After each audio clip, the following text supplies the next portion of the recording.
We did a piece of work together recently, you and I, where we did. I'd been looking around for a school that was prepared to let students and staff train together, which I've had some success with in the past, but I've never found anyone really prepared to give it a go. And you were prepared to give it a go.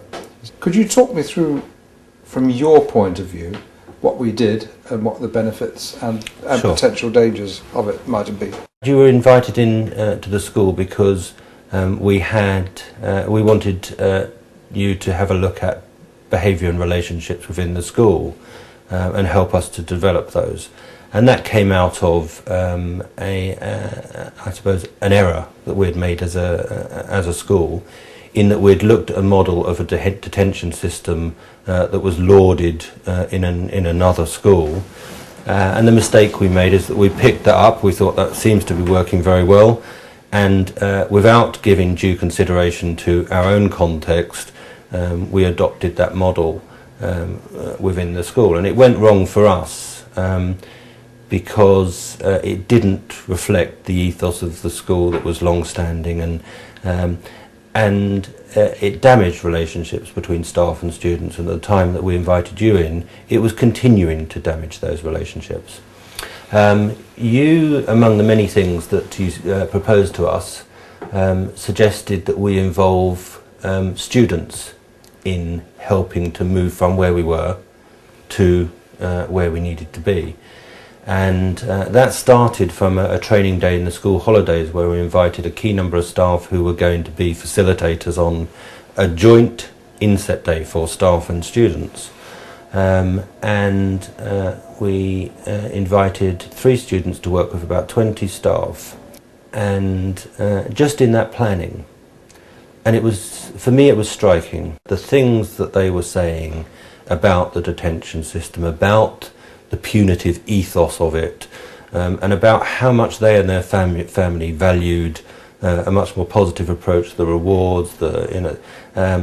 They told us so many things, and they were that really they changed the concept of, well, it was revolutionary. They changed the concept of how we were going to work together from that point forward.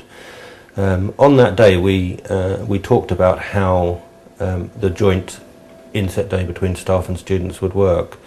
And what had become obvious was that we needed to do it on a much larger scale. We were having a day where there would be 180 staff, and instead of inviting a sort of representative sample of students, we made the leap to have an equal number of students on that day. So there were 180 staff and 180 students working together. There were so many things happened on that day. First of all, staff listened and students listened. Secondly, that we were there to talk about how we repair relationships. And the very fact that 180 young people were working with 180 staff was already beginning to repair the relationships. We weren't planning it, we were doing it live. Little activities that that struck me, for example, just to get some of the students and staff who didn't know each other talking together was, I can remember being in a conversation that you had instigated where some of the students were asking me what my favourite shop on Oxford Street was. and that was an important conversation, because that allowed the further conversations about how they wanted to see the school develop.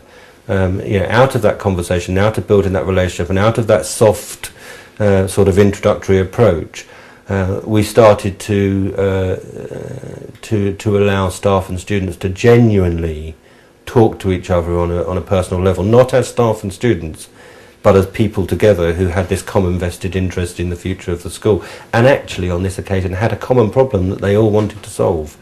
And the particular thing that I found about that day was that it was bringing back the ethos of Cranford that I know and love. One of the head girl applicants put in her statement of application, she wanted to see the fun back in Cranford. And what we saw on that day was the fun coming back to Cranford, because we were talking to each other, and we were talking to each other with a lack of hierarchy and a lack of status, and we were listening to each other. I think the other powerful thing about it, and why I think it changed things almost immediately, although there's still a lot of work to be done, is that meant on the following Monday morning, we had agreed what was wrong about the system that we had in place and what needed to be done about it.